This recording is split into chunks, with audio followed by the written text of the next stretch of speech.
Okay, it's time to do a swing anchor refinement test to find out just how much of a rear anchor golfer you are. Let's start with your feet together. Pull your left foot back till it's about halfway back of your right foot. Create about a 6-inch gap and go ahead and play some golf shots. Next, we're going to go ahead and pull it back till the toes of the left foot are even with the heel of the right foot. Create about a 1-foot gap. Go ahead and play some golf shots.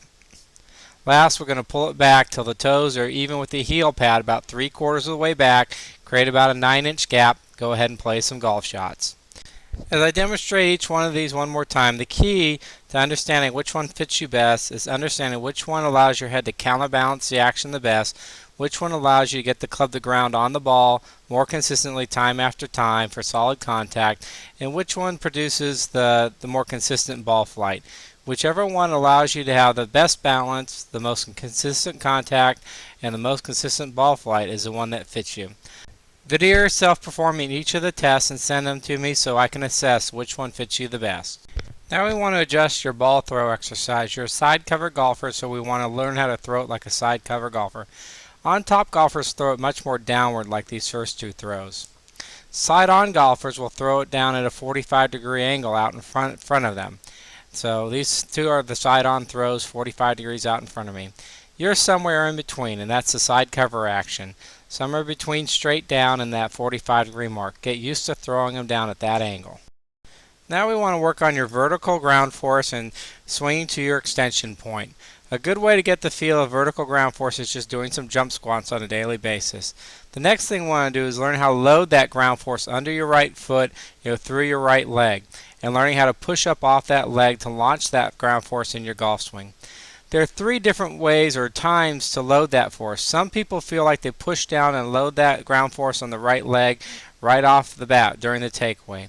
Some golfers feel like they do it as they fold that right arm up to the top of the backswing. And other golfers will feel like they do it in the transition. They'll feel like they just get the takeaway move, they turn, they fold up to the top, and then in the transition they go ahead and load that ground force before they launch up through delivery. Being that you're a rear anchor golfer, again, we got to load that ground force, through that right leg down into the ground under the right foot. And you want to get a sense of how to load that ground force somewhere during the backswing and the transition.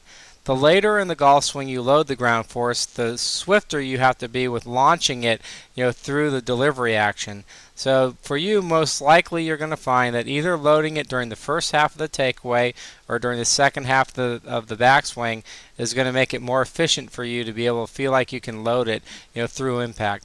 Also, the earlier you load that ground force, the more likely you're going to launch it earlier as well, because it's hard to stay in that position, an extra long time. Once you have the feel of loading that ground force and when it works for you, go ahead and load the ground force into the backswing and launch that ground force upward as you move to your extension position. You can see in these shots that the extension position is stopping somewhere in that side cover range. Instead of either a couple feet past impact or 45 degrees past impact, it's more in the middle. The last thing I want you to do for now is learn to step into the ball in a rear anchor manner. You do a pretty good job of this already, but we want to do it in a more refined manner with your specific alignments. So we're going to step into the ball with the same stance we found fits your rear anchor refinement test. Then you go left and right, add some rear secondary tilt to the rear, and go ahead and make your swing. I'm rehearsing one in slow motion here, showing the vertical launch through the extension point before I release my posture and corner around to my final finish position. Okay, let's do this one more time. We're going to walk up to the ball. As we turn to face the ball, we step in with that alignment, that stance we used in the refinement test to dial in our swing anchor alignment. Once we get our stance, we go ahead and add some secondary tilt and then go ahead and swing.